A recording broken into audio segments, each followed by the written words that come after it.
Buongiorno, my little angels. That's the best of my Italian. Come on in, you guys. I'm so happy that you're here. We're going to be making our tomato sauce and meatballs today. So I'm excited to be showing you this, and I'm going to take you start to finish. This is an easier recipe than if I was doing something super special. I would take a bunch of tomatoes, onions, maybe some peppers. I'd chop them up onto a cookie sheet lined with tinfoil, and I'd roast them at a 350 oven for about a half an hour. Oh, I would sprinkle with olive oil and salt and pepper. And then I would put those in a blender. But that's not what I do every day, and I want to show you what I do every day. So let's start with the meatballs. So the first thing we're going to do is take a piece of bread, and you're going to break it up into tiny little pieces. And I use my hands, guys.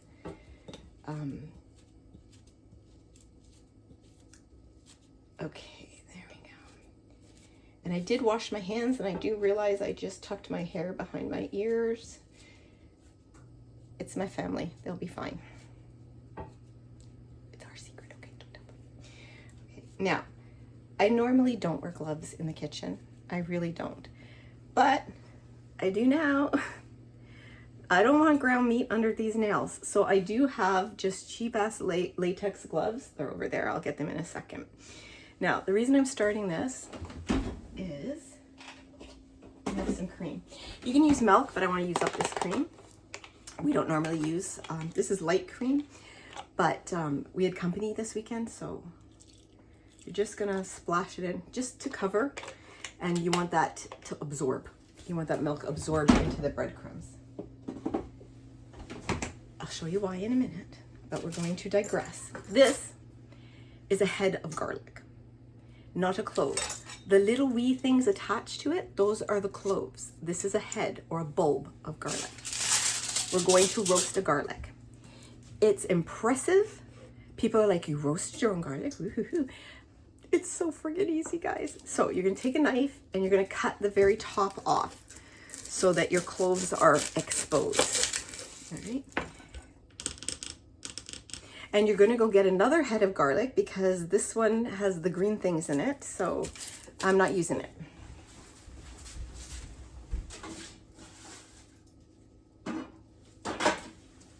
So I grabbed another one and we'll try it, although I have a funny feeling because they were bought at the same place.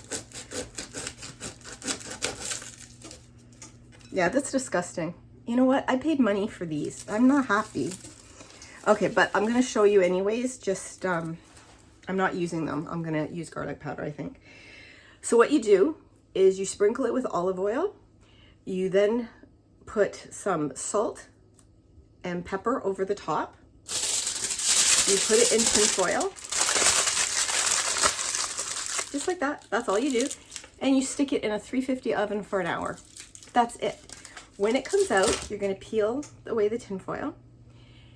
You are going to be able to, with a pot holder on your hand or something to protect you from the heat, squeeze. And all that roasted garlic is thick and creamy, and it is going to come out. And you want to get as much out as you can. You can then add it to any sauce. You can take a softened butter, put it in a bowl, add that garlic to it, mix it up, maybe a little Parmesan cheese, put it back in the fridge, cut it to put on steak, or keep it soft to put on garlic bread, to toast your bread and put it on. You now have a compound butter. It all sounds very poo-poo-shishi. It's not. It's super easy. Cooking is easy peasy, you guys. I am so happy with it. Like, don't you worry, okay? I'm so mad about that garlic. And I'm the kind of person, I'll take it back. Like, I made a special trip to get it for this. So I'm not happy, but that's okay.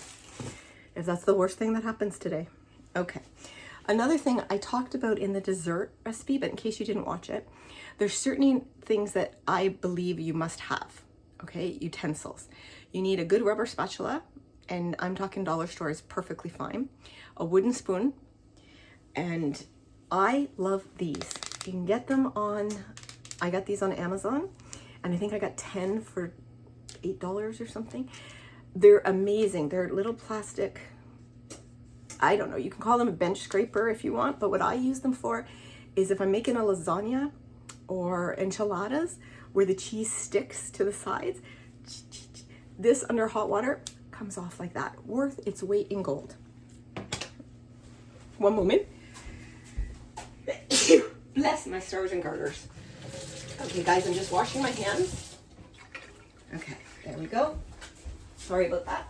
Okay, so, all right, that's absorbed enough now. So we're gonna add some breadcrumbs. Now, you can add whatever kind of breadcrumbs you want.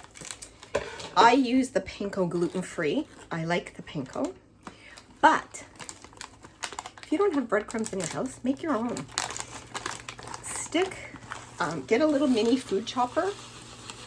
There's no measurement, guys. I'm sorry, I do it by eye. But if I had to, I'd say that's about a 1/4 cup, okay? Anyways, you can take crackers, you can take fresh bread, you can take stale bread, whatever you want. Put them in your little mini chopper, you have crumbs. I've used oatmeal, and I actually quite like raw oats, like that flavor. So, you know, do what you want, okay? So right now we have the bread, the milk, we have breadcrumbs. We're going to do Parmesan cheese. I bought the grated kind just for ease. Now, again, probably a 1/4 cup, okay? I do this by eye, guys. That looks good. That's good. Now, we're going to put in some oregano. For my UK people, or oregano. Now, again, I use the cup of my palm. I have a very small palm. But here's another thing I want to show you. And I'm dying to show this. So I have 2 sets of measuring spoons, all right? These I can't live without. The reason being, and I got these from Mama Sue's Kitchen. She used them. I got these on Amazon. But these are the kind I always used to use. You know why I love the rectangle? I want a tablespoon of oregano. Not gonna happen. So I have to pour it, you lose some, you can make a mess. I want a tablespoon of oregano. Fits in perfectly. There we go. Okay, but it's really only half a tablespoon, but I wanted to make a point, okay? Keep it out because we'll need it for the sauce. I also have some fresh too, and some basil. And basil, you're going to use pretty much the same amount. I open it like that. Okay. Yep, that's pretty much. Now, the other thing is onion.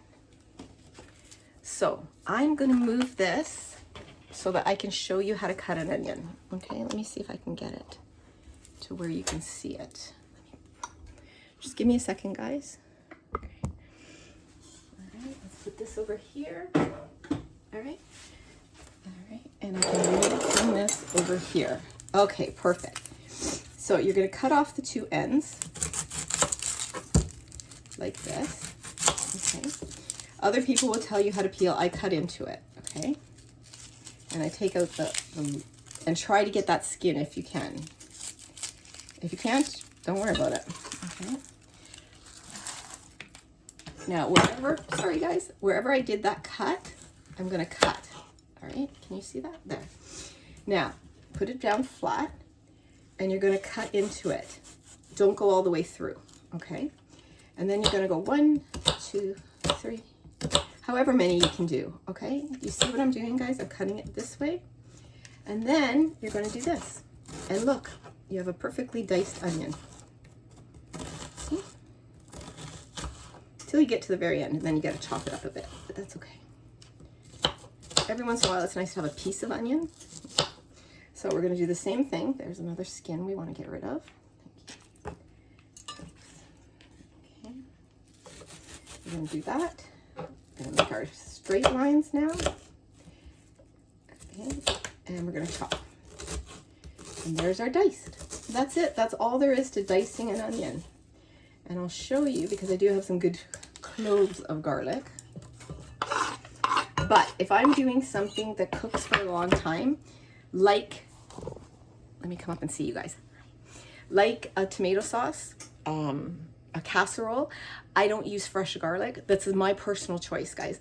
I find sometimes I can get almost an overcooked, not burnt, but overcooked, and I don't like it. So what I do is use powdered garlic for that. But that's just a me thing, just a me thing. Now you need an egg, and I always beat my egg before I put it in. I just find it mixes easier that way. So you put your egg in, okay. Now, oops, sorry. This recipe is my very good friend Antonella, who I've known for 30 years almost. This was her mother's recipe. So I always think of Antonella and her mom, Fausta, when I make my meatballs. So now I believe there is a term for this. You can also add parsley. I don't enjoy the taste of parsley, so I don't do it. Now I want some salt and pepper. You don't need a ton of salt because we've got that parm in there.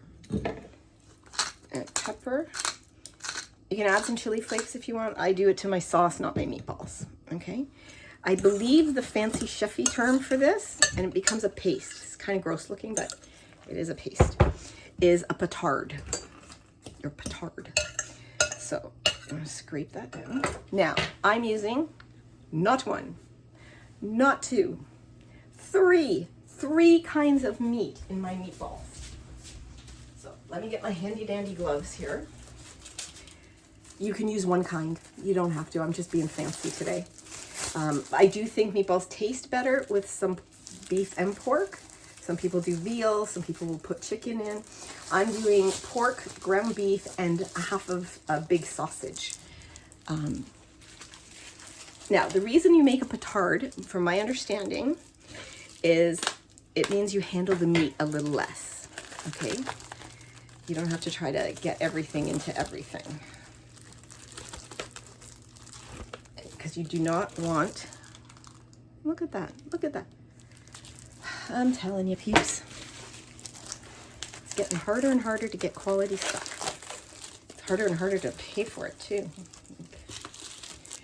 But if you can find a great deal on ground beef, I suggest stock up and put it in your freezer.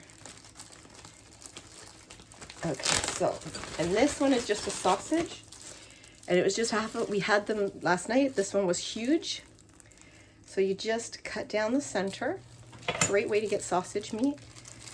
And it's really hard to do when you have nails, but you're basically just taking it out of the casing so that you get the actual sausage meat. See?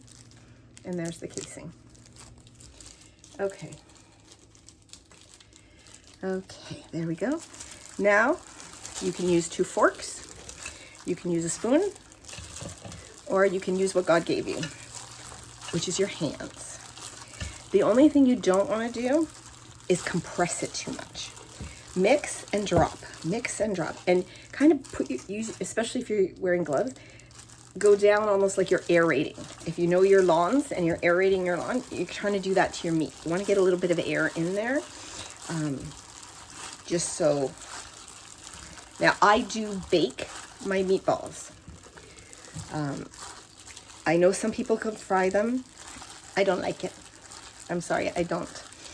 I don't like the texture and I don't like the flavor. So I bake my meatballs probably halfway, half to 3/4 way through.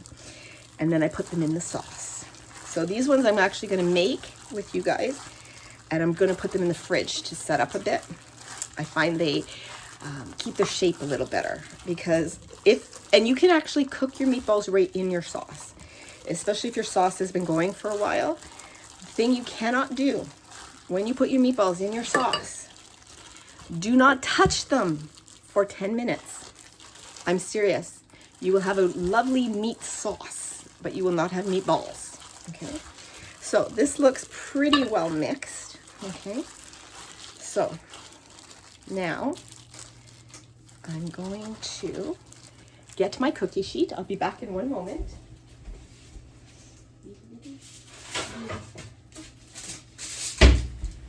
Wow, Auntie Angel, you have a cookie sheet already lined with tinfoil. I know. It was almost like I was getting it ready. you guys know what it's called when you get all your ingredients ready ahead of time? It's mise en plie. It's a French term. It impresses your fancy chef friends. So you just get a bowl the size you want, and you do not throw it on yourself. And that's it. And you roll your balls. I'll talk to you while I do this. Now, I make a lasagna for birthdays only because I don't use a ground beef layer. I use a itty bitty meatball layer. It takes forever to roll these friggin' tiny little meatballs, but they love them. So for certain birthdays, I will make my meatball lasagna. I like my meatballs to be substantial. You can make them whatever size you want. The reason I like the bigger ones is they make great meatball sandwiches the next day, because I make more than enough for probably 3 meals, right? Like, we're gonna make a good pot of sauce and meatballs, but they can take the meatballs out and they can make meatball subs, you know, meatball pizza. That's really good. You break it up after it's been cooked and put it on pizza. The sauce is already there. Throw in some cheese, some good cheese, and you've got it going, man. Oh, love it. Make our meatballs. There we go. This is going to be a longer video because once I make the meatballs, then I'm going to... If you know, you know, okay? There's a piece of basil on my screen, and since my hands are covered in meatball, I can't get it off. So we're just gonna live with it for a couple minutes, okay? So we're at 9. Okay. Like I said, these are gonna make big meatballs. And the thing is, I'm not a fan anymore of pasta. Ever since I got long COVID, I don't like actual pasta. So what I do is I just have the meatballs and sauce in a bowl. There's everything I need in it. There's protein, there's grain, there's dairy, you know, it's not a bad, there's vegetable in the sauce. I put lots of veggies in my sauce. So yeah, you can have it however you like, okay? So right now we're up to 12, 13, this is 14. But if you made smaller, like, as my husband says, normal size meatballs, then, you know, you can easily get probably 2 dozen out of that amount of meat, okay? It depends what you like. It's whatever you like, okay? Cooking is way more creative than baking, even though I love baking. I absolutely adore baking. Okay, so what did I end up with? 2, 4, 5, 50, I got 16, okay? And they're all about that size. Okay, so I can now take off these gloves, and you always take your glove off inside out so your finger doesn't touch. And I'm gonna just take away that and that. Nope, that's something up there. Okay, so I have a tray of meatballs all done that you guys have helped me make, so thank you very much for that. I'm gonna stop this video now, but in just mere seconds I'll be back and we'll start on our tomato sauce, okay? See you soon. I'm back. And we've moved over to the stove. So I will move the camera down so you can see inside it, but for right now it's not an issue. So when I make tomato sauce, I use olive oil, okay? And I just, about that much, not that much, maybe a tablespoon, okay? And then I let that heat up. I'm gonna start around 6 or 7. Mine is an electric oven. If you're doing gas, I'd say medium high. This cake smells so good, you guys. Oh my gosh. It comes out, probably it'll come out while I'm making the sauce. But now, the one thing you must have, I have said this before, a wooden spoon. This is a spurtle. I love my spurtle. But I use this, okay? I don't know why my mother taught me that. I go with it, okay? My mom says it, I'm doing it. Now, I'm just gonna let that oil heat up and shimmer, and then we'll add in some onions. Sometimes I'll do a grated carrot. I'll do chopped up peppers. I'll roast stuff and put them in. We're doing a simple tomato sauce today, So I'm just gonna do my onions, and then we'll add all the tomato stuff and the spices and the booze. Did I say booze? I'm sorry. Some people will use red wine. We have migraine issues in this house, so I actually use white wine, but you can also use vodka, and I'm going to use vodka today. It has less of a flavor, and I don't feel like traipsing all the way down to the basement to get white wine. Don't be thinking I have a wine cellar. I don't. It's just in the basement. That's where we keep it. Okay. So, oh, we hear the sizzle. Sizzles are good. And basically, you're going to just cook this for a couple minutes. Fancy chef things will say till it's translucent. Translucent just means you can see through it or it changes color. You know what? I've been in a hurry and done this recipe and haven't cooked it first. It'll cook in the sauce. It's 1:14. We're not eating till 6. This sauce is going to sit and simmer and melt for hours. And the meatballs will go in probably for the last hour. So, but they can go in. They won't, because it's going to be on such a low heat. You're going to be fine. I'm just going over here to grab some spices. Be right back.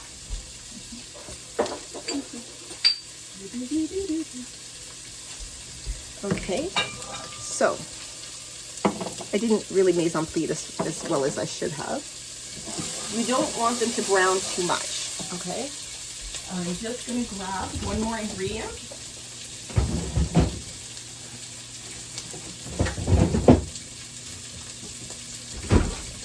I once nearly killed my family for throwing this out. We're going to throw it in as well. This is a Parmesan cheese rind, and there's a lot of Parmesan left on it, but it's mostly rind. We're going to throw it in the sauce, okay? It is going to impart so much flavor, okay? And that's all you want, is lots of flavor. Okay, that is translucent, okay? You see how they kind of changed colors? They're a little more see-through. Yes, that hurt, okay? Now we're going to turn the heat down to about a 3. I'm going to throw in a bay leaf, actually maybe 2 bay leaves because they're small, right? I'm going to throw in some basil. I like my herbs in now because they kind of toast up a little bit, but you don't want to burn them either, so. And some oregano. This is the basil, that was the oregano. I can eyeball, but I'd say maybe a teaspoon or 2. You know? And I like that it adheres to the onions that way. Okay. And then some salt. This is just the first going of spices. Where did I get some pepper? And you can use a salt and pepper shaker. You don't have to use this stuff, okay? Now, I usually will take it off the heat. I forgot, this pot gets really hot. Now, this is the brand of passata. Passata just means tomatoes that have been crushed and strained. The difference between crushed and strained and seeds. This one is Muti brand. If you can buy this, I highly recommend it. I love Muti. I really do. I find their products are awesome. Okay. And no, I'm not starting with jarred sauce, okay? It's not a sauce, it's just tomatoes. And these are the baby Roma tomatoes, because I like a chunky sauce, okay? From Muti. So I might have to get a spoon for this. Yeah. Oh, I got it. Okay. And see, they're just little tiny baby Roma tomatoes, cherry tomatoes, I call them. But, there we go. Come on, guys, come on. I do not have the hand strength anymore for stuff. So, get them all out. All of them are out. And kind of chop them. Not chop them, but crush them. They will burst. You don't have to worry about that, but I like to crush them up just a little bit. Okay, that's good. That looks really good.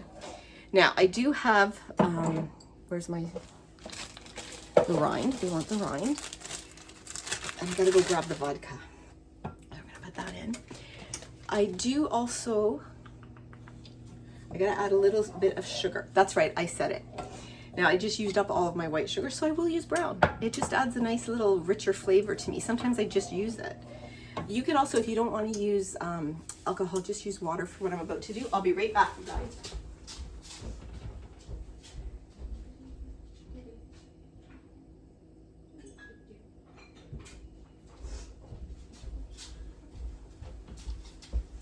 Now, some people, if this was going to be a quick sauce, I would definitely have put the alcohol in with just the onions, so it would really sizzle.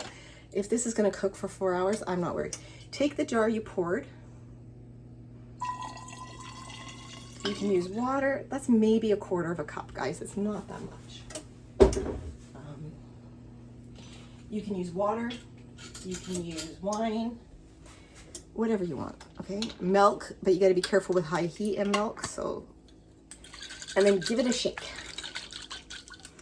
You know, these things aren't cheap, so let's use every ounce of it that we can. And see how nice and clean that jar is now? So, there is that. Okay, so let's put that back on the heat. All right. Now, if your sauce isn't thickening the way you want by the end, then you're going to add some tomato paste. I hate buying jars of paste because I don't always need a full jar, you know? So sometimes I will add, I have the tube and I'll just add a squirt. There's nothing, you know. Now I need to grab some brown sugar.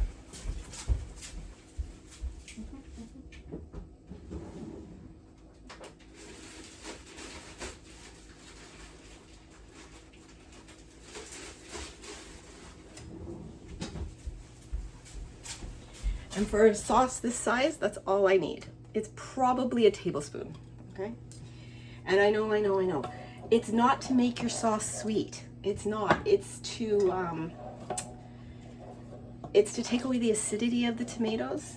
And you gotta cook, if you're doing anything with a metallic can, you gotta cook it for at least a half an hour to get rid of that metallic taste, because you do not want that.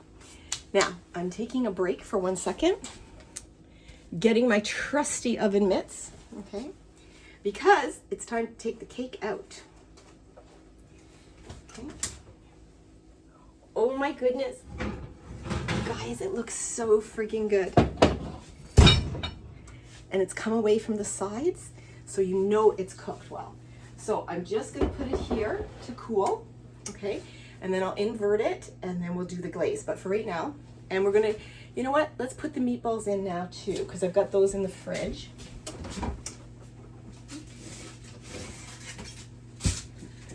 So I'm gonna cook these meatballs because they're such a good size, probably 20 minutes. They're not gonna be fully cooked, but then we're gonna put them in the sauce and let them simmer. And I do cover the pot, okay? If I was adding water, and I wanted the water to evaporate, you half cover the pot. But I'm not adding water, so. Okay, so that's it. So I'll be back to show you putting the meatballs in, and hopefully by then I can show you the rest of the cake and we'll be done. See you soon. Okay, you guys, I'm gonna actually use this as the ending for both videos, the dessert and the dinner. My glaze is being soaked up by this cake. Oh my gosh, it's so, I have tasted the glaze. It was everything I could do not to pour in a glass and drink it. It's so good. It is so good. I'm not cutting into it yet because I want to have it for dessert tonight. And I will show you guys tonight's video. I'll maybe have a piece of cake while I'm talking to you guys. We'll see. I don't do eat with me stuff, but I can show you the cake has it cut. But the glaze is just soaking up. It's so pretty. It's so, oh, I love it. I'm so happy with it. Oh. Go to Sunshine on My Shoulder ASMR. You will love it. Trust me. Love those videos. Now I'm going to bring you over here, my lovelies, and show you. I've put the meatballs in the sauce. Look at that. Okay. And that Parmesan rind is in there. Now I am going to probably be adding probably going to be adding some paste near the end in the last hour or so. But we'll see, because I want to see, it's still got to cook for like 3.5 hours, almost 4 hours. So I am leaving it off like that. That's what I mean by partially off. See? See here? No, you don't, because I can't. There we go. So yeah, there we go. There's my tomato sauce and meatballs and our rum cake. And I hope you guys enjoyed my cook with me dessert and dinner. Oh, before this is done, just before, re-season it. Taste it first. I usually will salt, pepper, and maybe a little bit of fresh oregano if you have it. If not, a little bit more dried, and basil. That's it. And it'll be delicious. You can also add chili flakes too at the very beginning. Uncle Angel's the only one that really likes it, so he puts them on his own plate. Okay, so that's it, guys. I hope you enjoyed it. Thank you. And as always, I love you. I value you. I honor you. And I'm so very, very glad that each and every one of you were born.